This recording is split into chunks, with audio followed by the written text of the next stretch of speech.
Hearts will never bleed, frozen and banished out of grief. In their restless dreams, they try so hard to breathe. Pulses flutter a sting within this bleakness.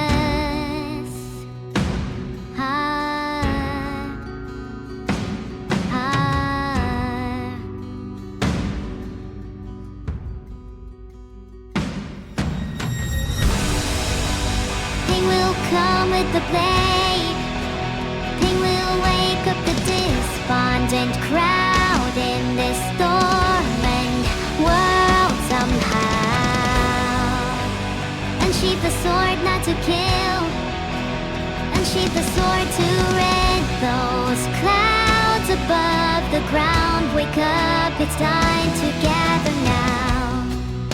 The only warmth remains in hands clasped so tight. The only fire exists in brave hearts.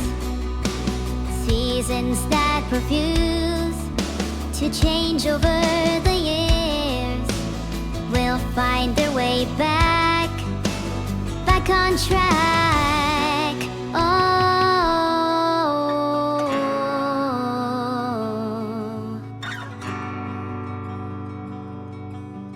we've made a choice, go fight against your fate. They will come with the blade. They will wake up the despondent crowd in this dormant world somehow. Unsheath the sword not to kill, unsheath the sword to rid those clouds above the ground. Wake up, it's time to gather now.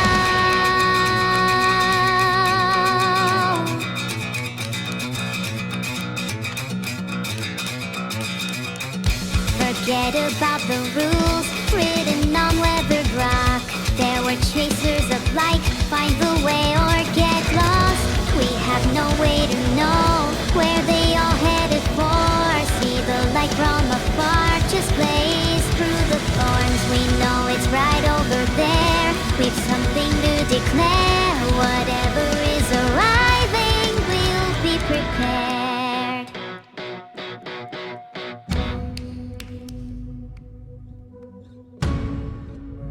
We've made a choice, go fight against your fate.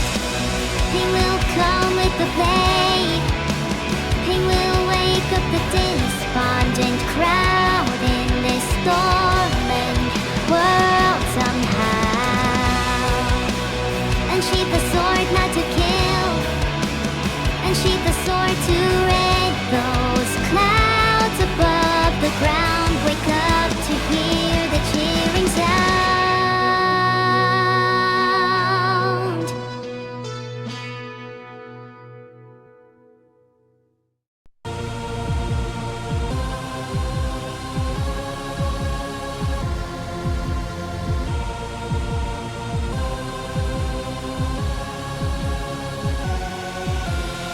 I haven't been myself lately. I don't blame you for not wanting to stay. Saying things that I don't mean, not meaning what I say. When it's good, it's so good. When it's bad, it's so bad. Even when I knew what I had, what am I supposed to say when I end up driving everyone away? 'Cause I am on fire, a crying, burning liar, seeing nothing, nothing but myself, and I'm the one with the lighter. Every inch of me is jarred. God, what happened to my heart? I'm about to fall apart again, again, and you're never coming back. And I'm not okay with that. And I should've never let myself get attached again, again, again, again, again, again, again, again.